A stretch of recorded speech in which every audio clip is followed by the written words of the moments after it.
Good morning, friends. This is Debbie from the Living Library, and welcome back to our third installment of Among the Night People. I have enjoyed this. I haven't read it in such a long time. I read it when my son was young, and it's so fun to revisit some of these stories and their animations and what they did and what they said. And it just brings back a lot of fond memories for me. I hope you are enjoying it. This next chapter is called The Skunk and the Ovenbird's Nest. Now, before we begin, did you notice or do you recall that the ovenbird makes their nest on the ground? Now, we normally think about birds nesting in trees. To think of a bird, a mother bird, who actually goes out and makes her nest on the ground is just a really brave act, if you ask me.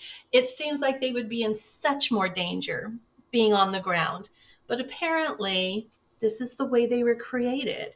And creation is often perfect, isn't it?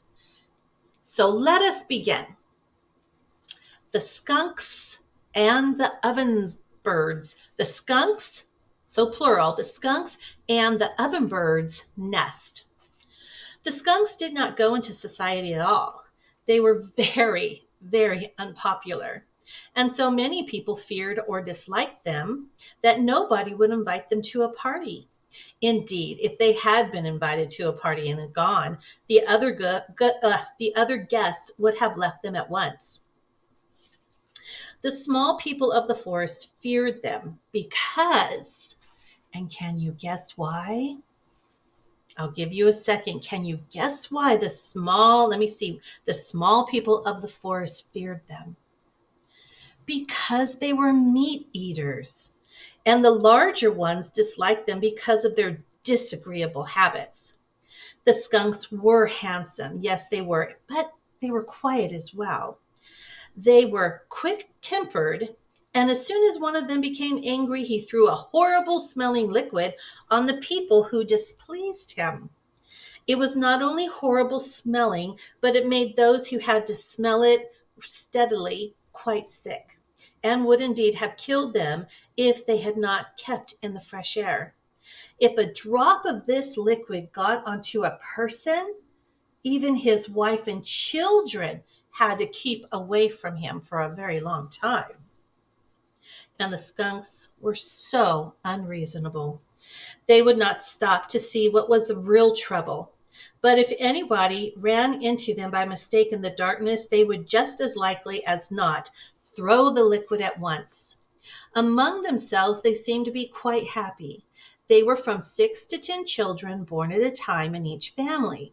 And these children lived in a burrow with their father and mother until the next spring, sleeping steadily through the coldest winter weather and only awakening when it was warm enough for them to enjoy life again. When spring came, the children found themselves grown up. Wow! And went off to live their own lives in new holes, while their mothers took care of the 6 or 7 or 8 or 9 or 10 new babies. There was one very interesting skunk family in the forest, with the father, mother, and 8 children living in one hole.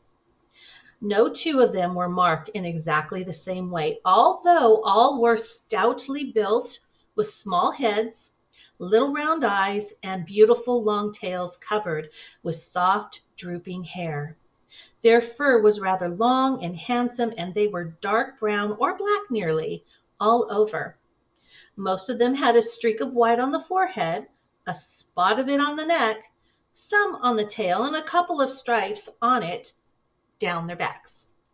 One could see them quite easily by starlight on account of that white fur. The skunks were really very proud of their white stripes and spots. It is not so much having the white fur, Mrs. Skunk had been heard to say, as it is having it where it can be seen. Most animals wear the dark fur on the backs and the light on their bellies, and that is to make them safer from enemies. But we dare to wear ours in plain sight. We are never afraid." And what she said was true, although it hardly seemed modest for her to talk about it in that way. It would have been more polite to let other people tell how brave her family were. Perhaps, however, if somebody else had been telling it, he would have said that part of their courage was rudeness. Father Skunk always talked to his children as his father had talked to him, and probably as his grandfather had also talked when he was raising a family. "Never turn out of your way for anybody," he said. "Let the other fellow step aside. Remember that, no matter whom you meet, and no matter how large the other people may be. If they see you, they will get out of your path, guaranteed. And if they can't, it is not your fault. Don't speak to them. Don't hurry. Always take your time." Oh, well, Father Skunk was slow and stately for sure. It was a sight worth seeing when he started off for a night's ramble, walking with a slow and measured gait and carrying his fine tail high over his back. He always went by himself. "One is company, two is a crowd," he would say as he walked away. When they were old enough, the young skunks began to walk off alone as soon as it was dark. Mother Skunk also went alone, and perhaps she had the best time of all, for it was a great rest not to have 8 babies tumbling over her back and getting under her feet and hanging on to her with their 32 paws, and sometimes even scratching her with one of their 160 claws. Excuse me. They still slept through the days in the old hole, so they were together much of the time. But they did not hunt in parties as raccoons and weasels do.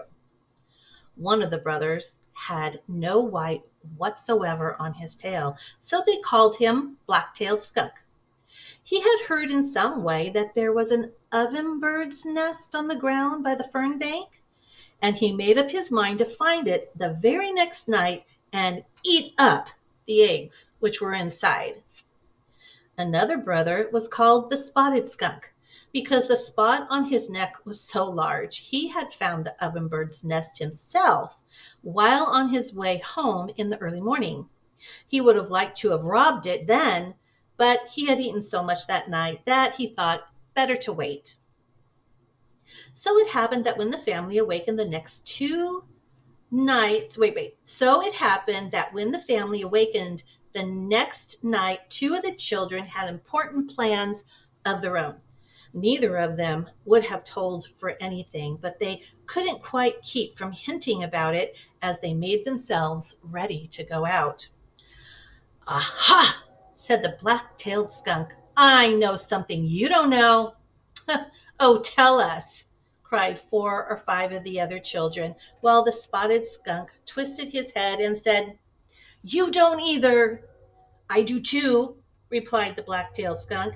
"Children, children!" exclaimed Mrs. Skunk, while their father said that he couldn't see where his children got their quarrelsome disposition, for none of his people had ever contracted or disputed. His wife told him that she really thought them very good, and that she was sure they behaved much better than most skunks of their age. Then their father walked off in his most stately manner, putting his feet down almost flat and carrying his tail a little higher than usual.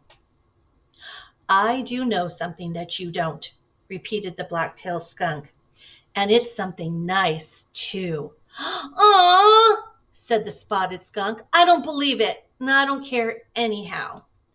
"I know you don't know, and I know you'd want to know if you knew what I know," said the Black-tailed Skunk, who was now getting so excited that he could hardly talk straight. "Children!"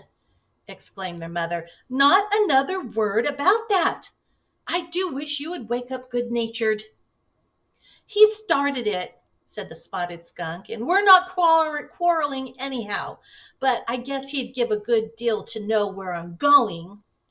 "Children!" repeated their mother. "Go at once. I will not have you talking in this way before your brothers and sisters. Do not stop to talk, but just go. I got a little drink there. So the two brothers started out for the night, and each thought he would go a roundabout way to fool the other.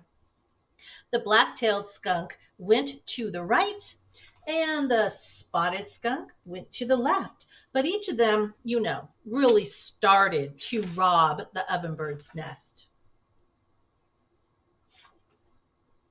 It was a dark night. Even the stars were all hidden behind thick clouds, and one could hardly see one's forepaw while walking. But of course, the night prowlers of the forest are used to this. And four-footed people are not so likely to stumble and fall as those two-footed ones. Besides, young skunks have to remember where logs and stumps are, just as other people have to remember their lessons. So it happened that while Mrs. Ovenbird was sleeping happily with her 4 eggs safe and warm under her breast, 2 people were coming from different ways to rob her. Such a snug nest as it was, she had chosen a tiny hollow in the fern bank and had cunningly woven dried grasses and leaves into a ball-shaped nest, which fitted neatly into the hollow and had a doorway on one side. The black-tailed skunk sneaked up to the nest from one side, and the spotted skunk sneaked up from the other side. Once the black-tailed skunk thought he heard some other creature moving towards him. At that same moment, the spotted skunk thought he heard somebody, so he stopped to listen. Neither heard anything. Mrs. Ovenbird was sure that she heard a leaf rustle outside, and it made her anxious until she remembered that a dead twig might have dropped from the beech tree overhead and hit the dry leaf below. Slowly, the 2 brothers crept towards the nest and each other. They moved very quietly because each wanted to catch the mother bird if he could. Close to the nest hollow, they crouched and sprang, with jaws open and sharp teeth ready to bite. There was a sudden crashing of leaves and ferns. The 2 brothers had sprung squarely at each other. Each was bitten, growled, and ran away. And how they did run. It is not often, that skunks go faster than a walk, but when they are really scared, they move very, very swiftly. Mrs. Ovenbird felt her nest roof crush down upon her for a minute or two. Mrs. Ovenbird felt her nest roof crush down upon her for a minute as 2 people rolled and growled outside. Then she heard them running away in different directions, and she knew that she was safe. For the time, at least, she was safe. In the morning, she repaired her nest and told her bird friends all about it. They advised her to take her children away as soon as possible after they were hatched. If the skunks have found your nest, they said, you may have another call from them. When the black-tailed skunk came stealing home in the first faint light just before sunrise, he found the spotted skunk telling the rest of the family how some horrible, great, fierce beast had pounced upon him in the darkness and bitten him on the shoulder. It was so dark, he said, that I couldn't see him at all, but I am sure it must have been a bear. They turned to tell the black-tailed skunk about his brother's misfortune and saw he limped badly. Did the bear catch you too? They cried. Yes, answered he. It must have been a bear. It was so big and strong and fierce. But I bit him too. I wouldn't have run away from him, only he was so much bigger than I. That was just the way with me, said the spotted skunk. I would have run if he hadn't been so big. You should have thrown liquid on him, said their father. Then he would have been the one to run. The brothers hung their heads. We never thought, they cried. We think it must have been because we were so surprised and didn't see him coming. "Well," said their father sternly, "I suppose one must be patient with children, but such unskunkable behavior makes me very much ashamed of both of you." Mm. Then the two bitten brothers went to bed in disgrace, although their mother was very sorry for them and she loved them, as mothers will do even when their children are naughty or cowardly. One night, some time later, these two brothers happened to meet down by the fern bank. It was a bright moonlight, and they stopped to visit, for both were feeling very good natured. The black-tailed skunk said, "Come with me, and I'll show you where there is an ovenbird's nest." "All right," answered the spotted skunk, "and then I'll show you one I know of." I've just been waiting for the bright uh, I've just been waiting for a bright night," said the black-tailed skunk, "because I came here once in the dark. Oh, and I had bad luck." "It was near here," said the spotted skunk, "that I was bitten by the bear." They stopped beside a tiny hollow. "There's the nest," said the black-tailed skunk, pointing with one of his long forefeet. "Why, that is the one I meant!" exclaimed the spotted skunk. "I found it first," said the black-tailed skunk, "and I'd have eaten the eggs before if that bear hadn't bitten me." And just at that minute, the two skunks had a new idea. "We do believe," they cried, "that we bit each other." "We certainly did," said the spotted skunk. "But we'll never tell, right?" said the black-tailed skunk. "Now," they added together, "let's eat everything." But they didn't. In fact, they didn't eat anything, for the eggs were hatched and the young birds had left the nest only the day before. Oh, wow. Okay. Another quick drink for me. Next chapter, The Lazy Cutworm. Wow. We went from animals, four-legged animals, straight into a lazy cutworm. All right, let's read. Now that spring had come and all the green things were growing, the cutworms crawled out of their winter sleeping places in the ground and began to eat the tenderest and best things that they could find. They felt rested and hungry after their quiet winter, for they had slept without awakening ever since the first really cold days of fall. There were many different kinds of cutworms, brothers and sisters, cousins and second cousins, so of course they did not all look alike. They had hatched the summer before from eggs laid by the owlet moth. So that's owlet moth. Their mothers, so that is their mothers. The owlet moths are their mothers and had spent the time as eggs from then on in cold weather. I'm going to start that part again. I shouldn't have stopped and explained owlet, should I have? Let's not do that again. Okay. There were many different kinds of cutworms, brothers and sisters, cousins, second cousins, so of course they did not all look alike. They had hatched the summer before from eggs laid by the owlet moths, their mothers, and had spent the time from then until cold weather in eating and sleeping and eating some more.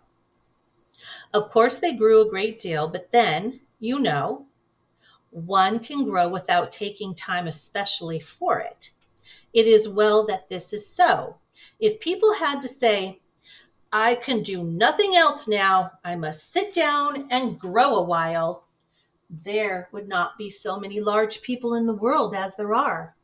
They would become so interested in doing other things that they would not take the time to grow as they should. Now, the cutworms are fine and fat and just as heedless as cutworms have been since the world began. They had never seen their parents and had hatched without any one to look after them. They did not look like their parents, for they were only worms as yet. But they had the same habit of sleeping all day and going out at night, and never thought of eating breakfast until the sun had gone down. They were quite popular in underground societies and were much liked by the earthworms and May beetle larvae, who enjoyed hearing stories of what the cutworms saw above ground. The May beetle larvae did not go out at all because they were too young, and the earthworms never knew what was going on outside unless somebody told them. They often put their heads up into the air but had no eyes and could not see for themselves. The cutworms were bold, saucy, selfish, and wasteful. They were not good children, although when they tried, they could be very entertaining, and one always hoped that they would improve before they became moths. Sometimes they even told the earthworms and the May beetle larvae stories that were not true. And that shows what sort of children they were. It was dreadful to tell such things to people who could never find out for themselves the difference. One spotted cutworm heard a couple of earthworms talking about ground moles and told them that ground moles were large birds with 4 wings apiece and legs like caterpillars. They did not take pains to be entertaining because they wanted to make the underground people happy, but because they enjoyed hearing them say, "What bright fellows those cutworms are, really exceedingly clever," and doing it for that reason took all the goodness out of it. Okay. Cutworms wanted to be liked, so they told stories. But because they lied, the book is saying it took all the goodness out of trying to please other people. Okay, I'm just trying to clarify that in my own mind. Okay, here we go. Let us continue with these cutworms. One bright moonlit night, the cutworms awakened and crawled out on top of the ground to feed. They lived in the farmer's vegetable garden, so there were many things to choose from. There were young beets just showing their red-veined leaves above their shining red stems, turnips, clean-looking onions holding their slender leaves very stiff and straight, radishes with just a bit of their rosy roots peeping out of the ground. There was crisp, pale green lettuce, crinkled and shaking in every passing breeze. It was a lovely growing time, and all the vegetables were making the most of the fine nights, for that is the time when everything grows best. Sunshiny days are the best for coloring leaves and blossoms, but the time for sinking roots down deeper and sending shoots higher and unfolding new leaves is at night in the beautiful stillness. Some cutworms chose beets and some chose radishes. 2 or 3 liked lettuce best, and a couple crawled off to nibble at the sweet peas, which the farmer's wife had planted. They never ate all of the plant. Oh no. And that was one way in which they were wasteful. They nibbled through the stalk where it came out of the ground, and then the plant tumbled down and withered, while the cutworm went on to treat another in the same way. "Well," exclaimed one spotted cutworm as he crawled out from his hole, "I must have overslept. Guess I stayed up too late this morning." "You better look out," said one of his friends, "or the ground mole will get you. He likes to find nice fat little cutworms who sleep too late in the evening." "Needn't tell me," answered the spotted cutworm. "It's the early mole that catches the cutworm. I don't know when I have overslept myself so. Have you fellows been up ever since sunset?" "Yes," they answered, and one saucy fellow added, "I got up too early. I awakened and felt hungry and thought I'd just come out for a little lunch. I suppose the birds had finished their supper, but the first thing I saw was a robin out hunting. She was not more than the length of a bean pole from me, and when I saw her cock her head on one side and look towards me, I was sure she saw me, but she didn't after all. Luckily for me that I am green and came up beside the lettuce. I kept still, and she took me for a leaf." "St!" said somebody else. There comes the ground mole. They all kept still while the ground mole scampered to and fro on the dewy grass near them, going faster than one would think he could with such very, very short legs. His pink digging hands flashed in the moonlight, and his pink snout showed also. But the dark, soft fur on the rest of his body could hardly be seen against the brown earth of the garden. It may have been because he was not hungry, or it may have been because his fur covered his eyes. But he went back to his underground runaway without having caught a single cutworm. Then the cutworms felt very much set up. They crawled towards the hole into his runaway and made faces at it, as though he were standing in the doorway. They called mean things after him and pretended to say them very loudly, yet really spoke very quietly. Then they began to boast that they were not afraid of anybody, but while they were boasting, they ate and ate and ate and ate. Here and there, the young plants drooped and dropped and fell over. And as soon as one did that, the cutworm who had eaten on it crawled off for another one. Guess the farmer will know that we've been here, said they. We don't care. He doesn't need all these vegetables. What if he did plant them? Let him plant some more if he wants to. What business has he to have many anyhow if he won't share with other people? You would have thought to hear them that they were exceedingly kind to leave any vegetables for the farmer. In among the sweet peas were many little tufts of purslane, and purslane is very good to eat, as everybody knows who has ever tried it. But you don't think the cutworms ate that? Oh, no, not a bit. A purslane is a weed, after all. We can have that any day.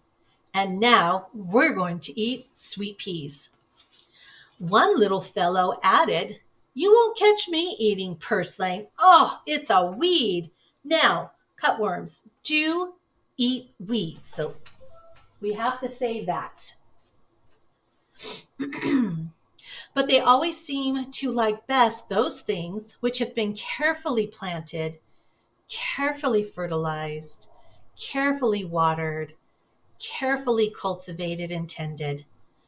If the purslane had been set in just some straight rows, and the sweet peas had just come up all on their own, it is quite likely that this young cutworm would have said, Oh, you won't catch me eating sweet peas. They are weeds.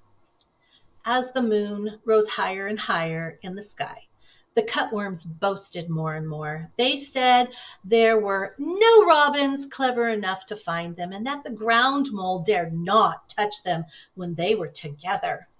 And that it was only when he found one alone underground that he was brave enough to catch it. They talked very loudly now and bragging dreadfully until they noticed that the moon was setting and a faint yellow light showed over the treetops in the east. Time to go to bed for the day, called the spotted cutworms. Where are you guys going to crawl in? They had no regular homes, but crawled into the earth whenever they wanted to and slept the next night. Here are some fine holes already made, said a cutworm, and big enough for a garter snake. Oh, they are smooth and deep, these holes, and a lot of us can cuddle down into them. I'm going into one of them right here. Hey, who made those holes? Said the spotted cutworm. And why are they here? Oh, who cares who made them? Answered the cutworm. Guess they're ours if we want to use them. Perhaps the farmer made them, said the spotted cutworm. And if he did, I don't want to go into them. Oh, who's afraid of the farmer? Cried the other cutworms. Come on. No, answered the spotted cutworm, I won't. I don't want to. I won't do it. The hole I make to sleep in will not be so large, nor will it have such smooth sides. But I'll know all about it and feel safe. Good morning to you. Then he crawled into the earth and went to sleep, and the others went into the smooth, deep holes made by the farmer with his hoe handle. The next night, there was only one cutworm in the garden. Can you guess which one? And that was the spotted cutworm. Nobody has ever seen the lazy ones who chose to use the smooth, deep holes which were ready made. The spotted cutworm lived quite alone until he was full grown.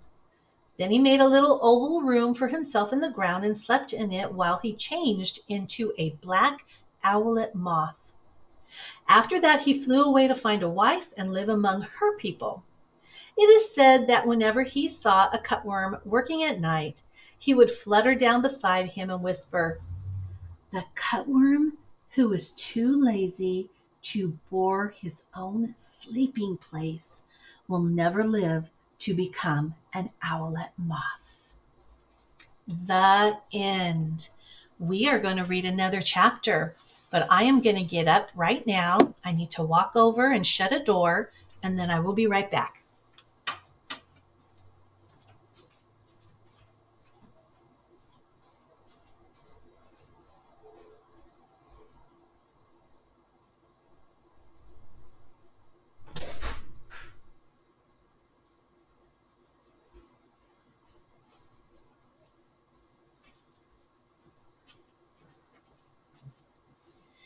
And do you know, so much reading can make a girl thirsty. Let me have a little drink. Wasn't that interesting about the cut moths? I'm glad they told us they were green because I was thinking they were big and squishy and gray. So I'm glad they told us it was green. All right, so for this session of reading, I'm going to read one more chapter in Among the Night People. So here we go. Third chapter for today is The Night Moth's Party. Oop, I forgot my glasses. There we go. Here we go. From the time when she was a tiny golden green caterpillar, Miss Polyphemus had wanted to go into society. She began life on a maple leaf with a few brothers and sisters who hatched at the same time from a cluster of flattened eggs which their mother had laid there 10 days before. The first thing she remembered was the light and color and sound when she broke the shell open that May morning. The first thing she did was to eat the shell out of which she had crawled.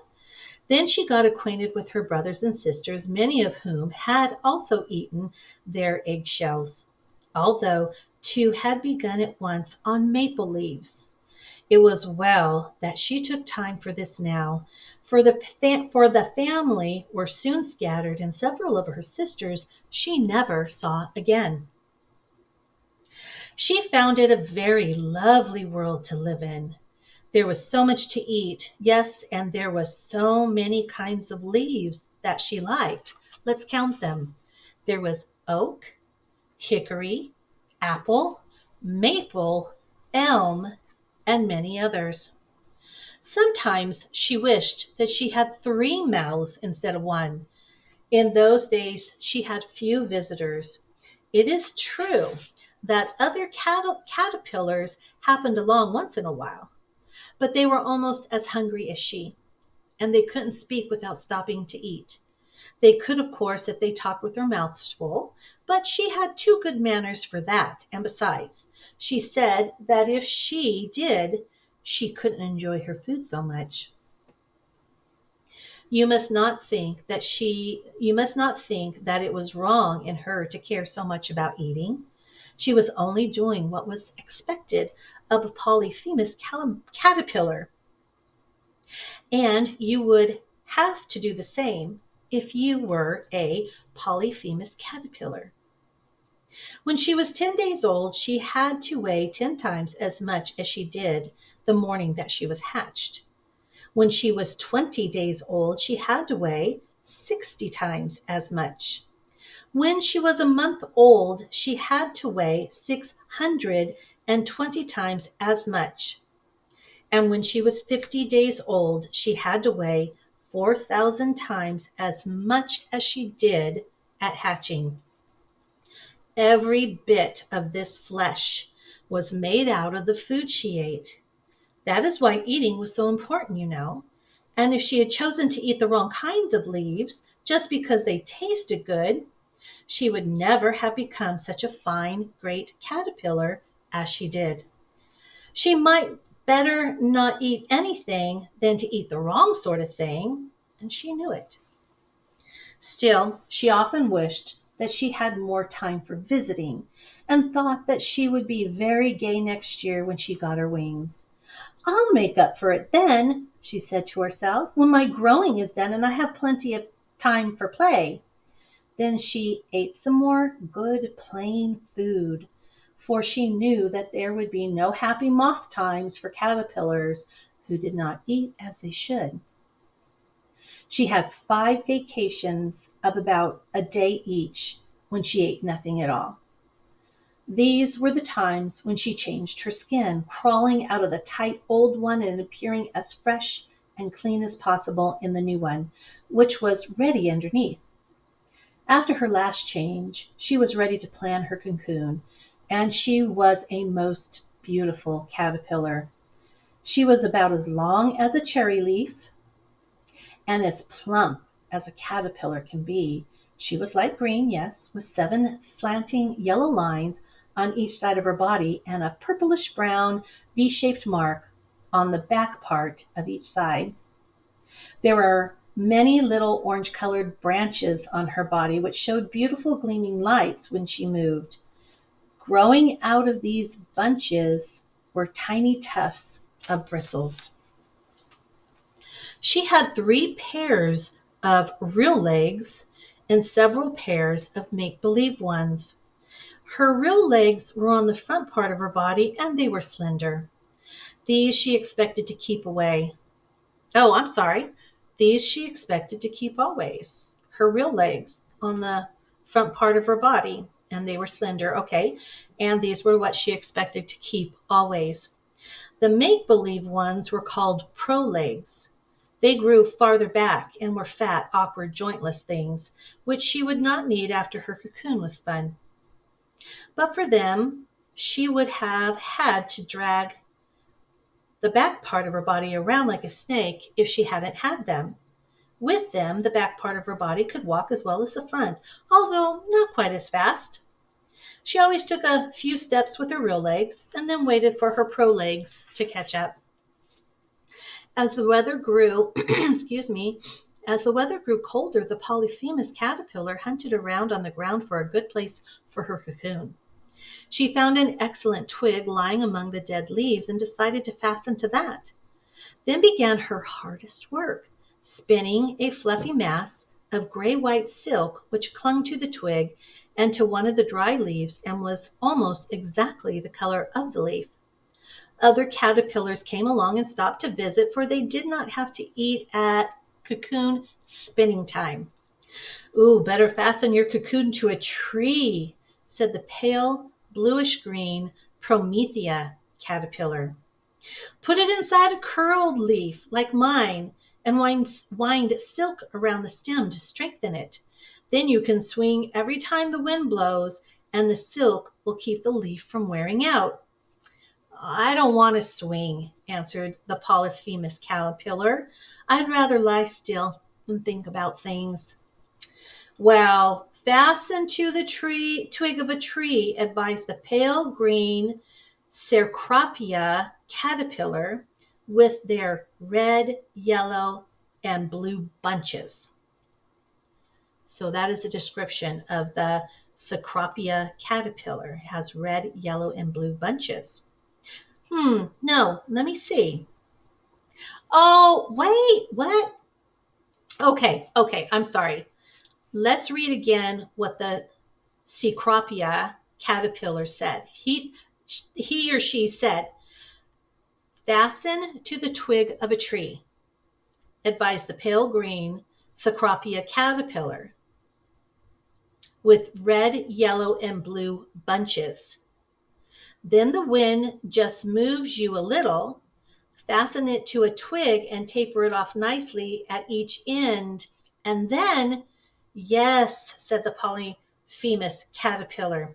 And then the blue jays and the chickadees will poke wheat or corn or beech nuts into the upper end of it. I don't care to turn my sleeping room into a corn crib.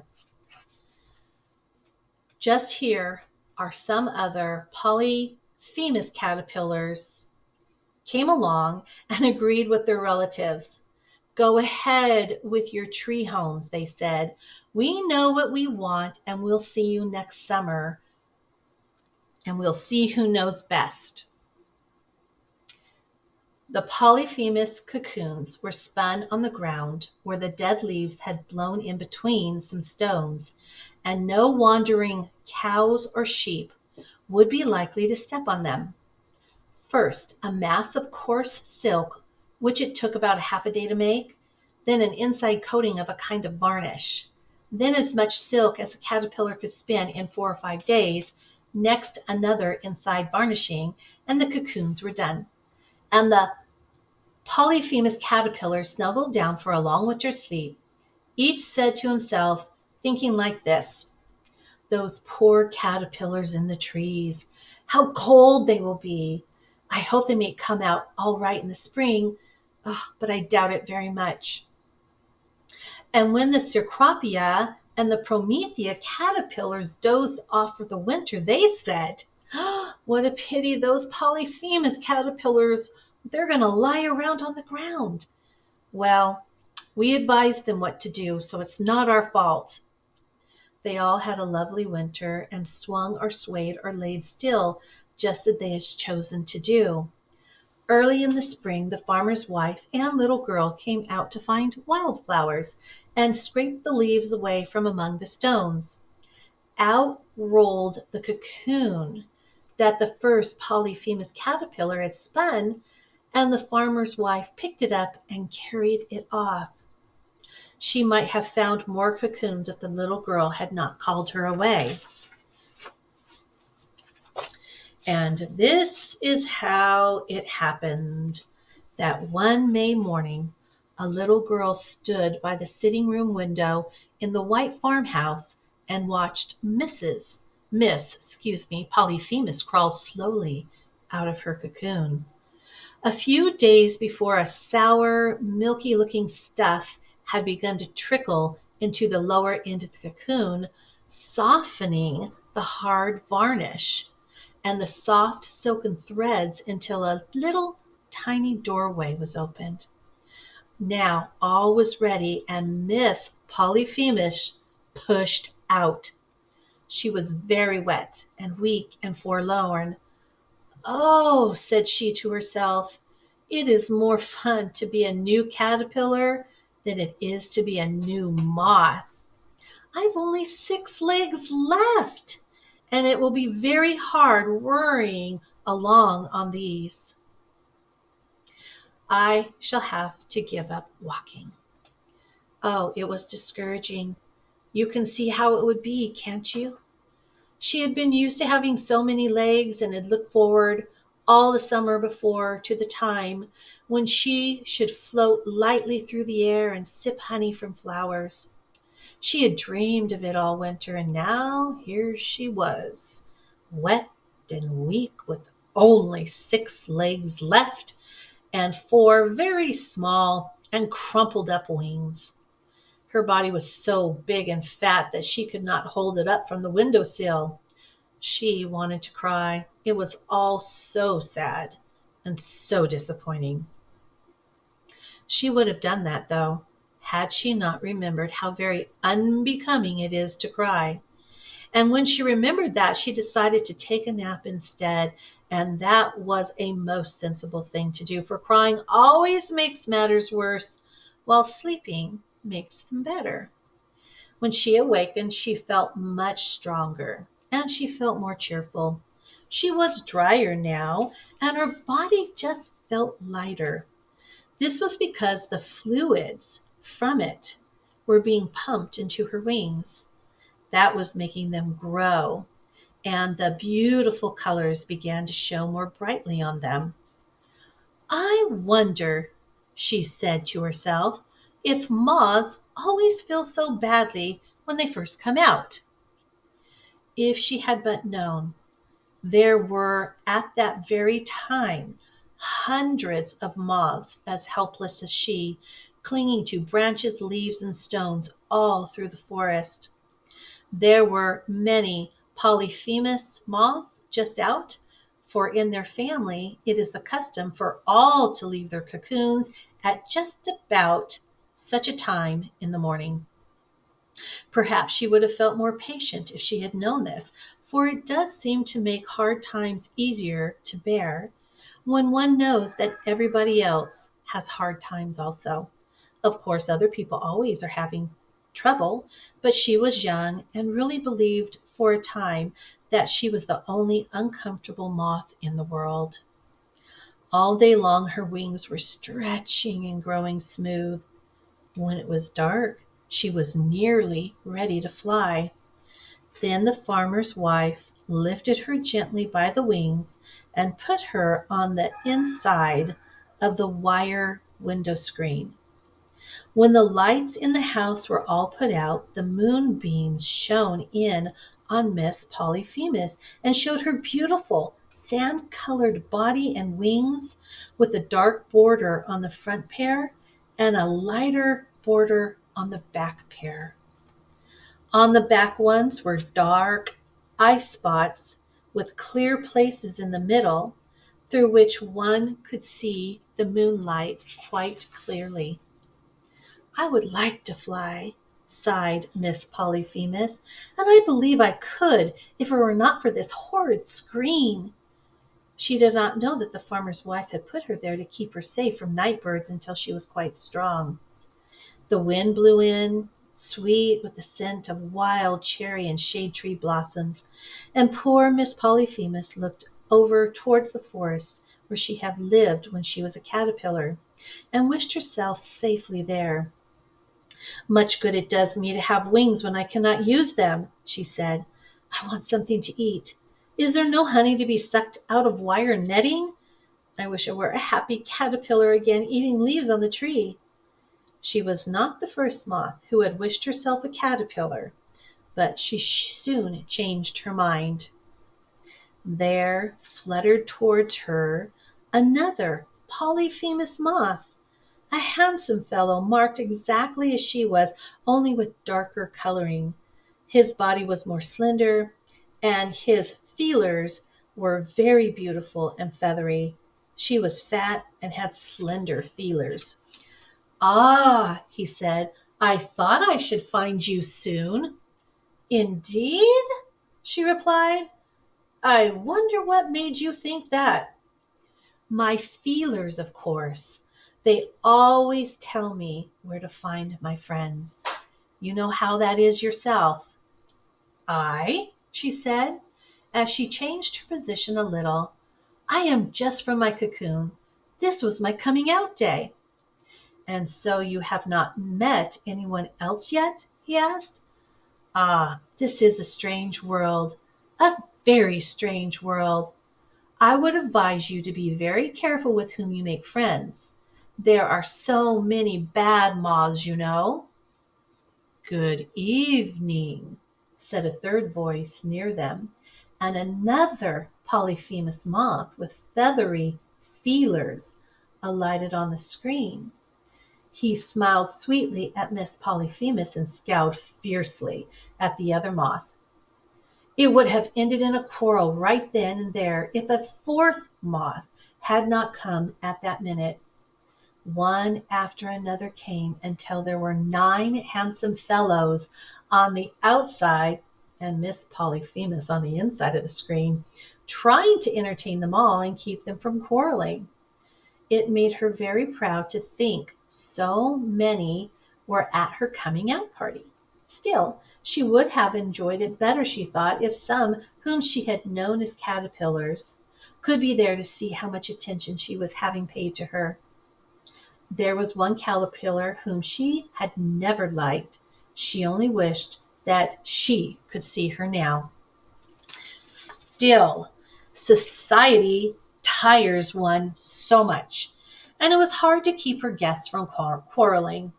When she got to talking to one about maple trees and such, another was sure to come up and say that he had always preferred beech when he was a caterpillar.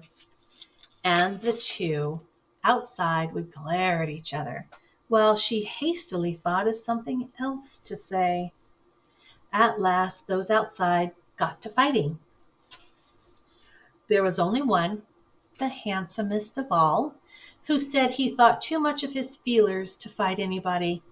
"Supposing I should fight and break them off," said he. "I couldn't smell a thing for the rest of my life." He was very sensible, and really, the 8 other fellows were fighting on account of Miss Polyphemus, for whenever they thought she liked one best, they began to bump up against him. Towards morning, the farmer's wife awakened and looked at Miss Polyphemus. When she saw that she was strong enough to fly, she opened the screen and let her go. By that time, 3 of those with feathery feelers were dead. 3 were broken-winged and clinging helplessly to the screen, and 2 were so busy fighting that they didn't see Miss Polyphemus go. The handsome great fellow, who did not believe in fighting, went with her, and they lived in the forest after that. But she never cared for society again. The end. All right, we are going to be done with our fun 3 chapters. And let me see how far we have left. Well, we're about halfway there, so there's going to be a few more installments. So I hope you enjoyed it, and we will read again next time.